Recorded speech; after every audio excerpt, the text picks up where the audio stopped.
ஒரு கோயிலுக்கு ஒரு டைம் போயிட்டு வந்தோம் அப்படின்னா 21 தலைமுறை சாபம் நீங்கும் அப்படின்னு சொல்றாங்க. தஞ்சாவூர் மாவட்டம் கும்பகோணம் பக்கத்துல இருக்க தேப்பெருமாநல்லூர்ங்கிற ஊர்ல தான் இந்த கோவில் இருக்கு.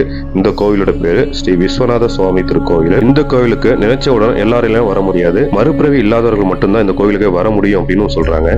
சுவாமியை பார்க்கணும் அப்படின்னா பூர்வ ஜென்மாவில புண்ணியம் பண்ணாதான் வரலாம். நினைவி இருக்கிற யாரும் இங்க வர முடியாது. பிரசாதமா இந்த கோவில்ல அபிஷேகம் செய்யப்பட்ட ருத்ராட்சம் கொடுக்கறாங்க. பூமியில எது வேணாலும் இந்த ருத்ராட்சத்தை கேட்டு ஜெபம் பண்ணலாம். ஜெபம் பண்ணி முடிச்சுட்டு டப்பாக்குள்ள வச்சுட்டு டப்பா எடுத்து விபூதி நெத்தியில எடுத்துக்கலாம். இந்த கோவிலோட சிறப்புனா இந்த கோயில்ல இருக்கிற சூரிய மண்டல சிறப்பு வாசல். சூரிய மண்டல வாசல்னு சொல்லுவா. பிரதோஷம், மாசி மகம், சிவராத்திரி அப்பதான் துறப்பா.